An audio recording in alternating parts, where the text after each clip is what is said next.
I think about meeting a woman in the middle of a factory in Haiti, and her hands are entangled with colorful threads, her skills being utilized to make clothes for someone else, and her mind centered on prayers for her family. I think about meeting that woman and feeling connected to my own story. And I remember that the future is woven together one faithful thread at a time.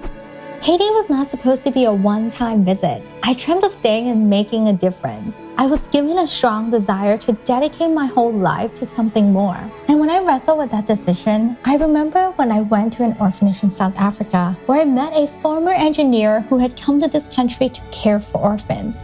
I told him I was thinking of doing the same thing, and he asked me, what if God had more for you exactly where you're at? What if more seniority would allow my giving story to grow? What if influence would allow for me to make a bigger impact than I ever had even dreamt of? So as much as I longed to stay in Haiti, I listened and I paused.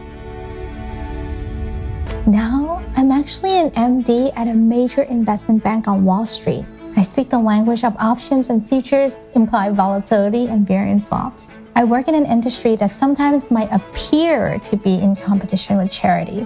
My day-to-day is fast-paced and filled with facts and figures, trades and profits. But my purpose is the work that this life of influence allows me to do, the people that it allows me to impact, the difference it allows me to make.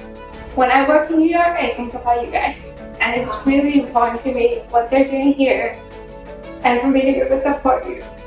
God allowed me to find a way to use my influence where I was. One of the most important things I decided to do, and also one of the hardest things I've ever done, is opening PS Kitchen. At 30 years old, my husband and I, along with 2 other friends, signed a 15-year lease on our first business property in Times Square. 15 years! We risked multiple years of income with no promise of success. And as a 6-month renovation time turned into 2.5 years of nightmare, it really felt like success was so out of reach. There were so many times I just asked God, am I doing the right thing? Did I hear you right?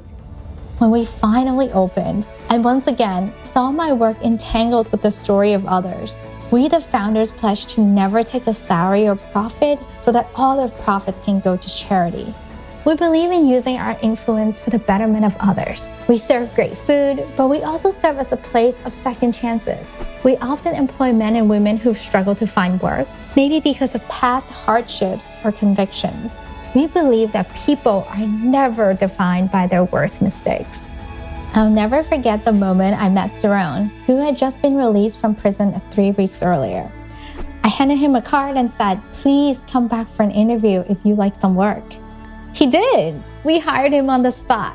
Cerrone is just one story that represents the countless number of people who have come through the doors of PS Kitchen looking for work and receiving a second chance. The man in South Africa was right. God had more for me exactly where I was. So if you were to ask me, am I supposed to reach the people in Haiti?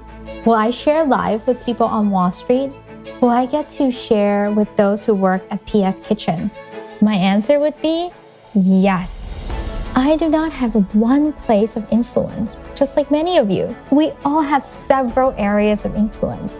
And my hope is that all these things will ultimately do one thing: affirm significance in others. Being at Wall Street allows me to produce the funds that I want to radically give to others, but it also allows me to break out of what is considered normal. We exist in a culture that pursue and prioritize wealth, but I really want to work and live for more. So I've invited my colleagues to join me. Coworkers ask me about my trips to Haiti. They sometimes go with me. They help me build schools in Congo. They inquire about being a part of the PS Kitchen story. We make a difference together. When I immigrated to the US as an 11-year-old, I never would have dreamt that this would be my story. But when we're faithful to the things that God has put in our hands, we get to create a better future for everyone.